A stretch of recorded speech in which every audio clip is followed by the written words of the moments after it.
ലക്ഷദ്വീപിലൂടെയുള്ള നമ്മുടെ യാത്ര തുടരുകയാണ്. അഗത്തി ദ്വീപിൻ്റെ അടുത്തുള്ള കൽപ്പെട്ടി ഐലൻഡിലേക്കാണ് നമ്മൾ പോകുന്നത്. ഇന്നത്തെ യാത്രയ്ക്ക് ഒരു പ്രത്യേകതയുണ്ട്. കടലിനടിയിലെ കാഴ്ചകളൊക്കെ കണ്ട് ഒരു ഗ്ലാസ് ബോട്ടിലാണ് യാത്ര. സ്കൂബ ഡൈവ് ചെയ്യാത്തതുകൊണ്ട് തന്നെ ഉണ്ണിയും വിജയനെയും ഭയങ്കര എക്സൈറ്റഡ് ആണ്. ഇവിടെ നമ്മൾ വെള്ളത്തിലേക്ക് ഇറങ്ങുന്നില്ല എന്നേ ഉള്ളൂ. സ്കൂബയിൽ കാണുന്ന കാഴ്ചകളെല്ലാം ഇവിടെ വരുന്ന നമുക്ക് കാണാം. ബിസ്ക്കറ്റ് ഇട്ട് കൊടുക്കുമ്പോൾ ഒരു പറ്റ മീനുകളാണ് നമ്മളെ അടുത്തേക്ക് ഓടിയെത്തുന്നത്. അത് പിന്നെ നമുക്ക് ഗ്ലാസ്സിൽ കൂടെ നോക്കി ആ കാഴ്ച കണ്ട് ആസ്വദിക്കാം.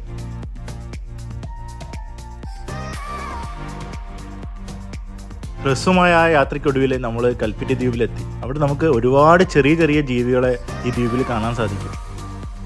കുറേ പേര് എന്നോട് ചോദിച്ചിരുന്നു ദ്വീപിലേക്കുള്ള ഈ യാത്ര എങ്ങനെയാണ് അറേഞ്ച് ചെയ്തതൊക്കെയെന്ന്. എനിക്ക് എല്ലാം ചെയ്തു തന്നത് നമ്മുടെ അസ്ലാം RC ഹോളിഡേയ്സ് ആണ്.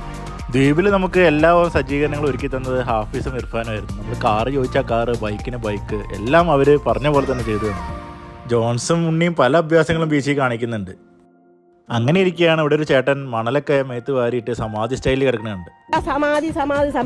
എത്ര വലിയവരായാലും ഇവിടേക്ക് എത്തുമ്പോൾ ഒരു ചെറിയ കുട്ടികളുടെ സ്വഭാവം കാണിക്കുന്നേ.